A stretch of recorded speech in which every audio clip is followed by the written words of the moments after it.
We are here with Benifei, one of the youngest members of Italian Parliament and one of the youngest members of Italian delegation. One of your interests is youth unemployment.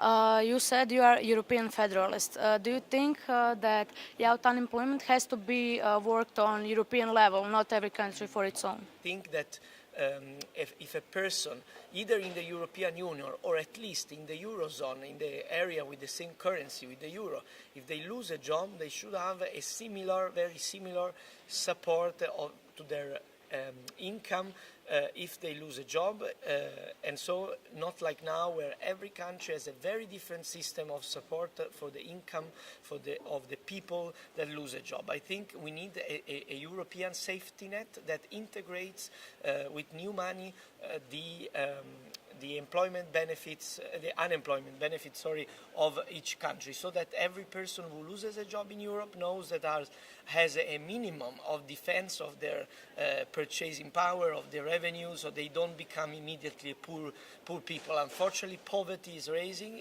in European Union, so we need to have stronger policies to fight this that are, in my opinion, necessarily common European policies.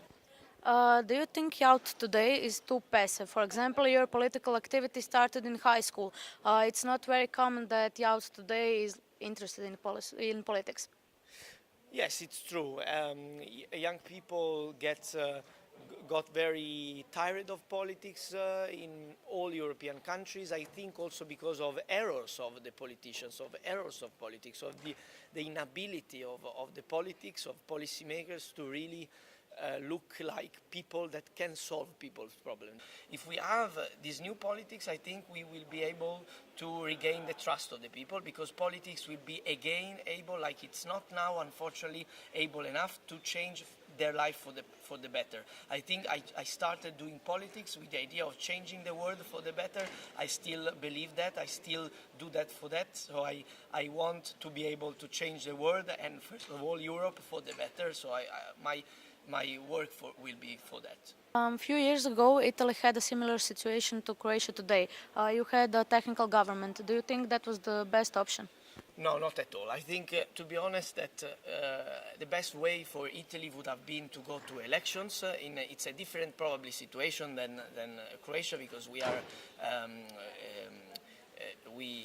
in Italy, the technical government started because of the fall of a previous government, so it's a different situation. But in the case of Italy, the best way would have been having new elections at the time and determine a new parliament. So very long periods of technical governments, I think, are not positive, because we need democratic debate. We need the politicians that are able to make a kind of new synthesis of the ideas, of the policies, of the aspirations of the people. I think technical governments are really emergential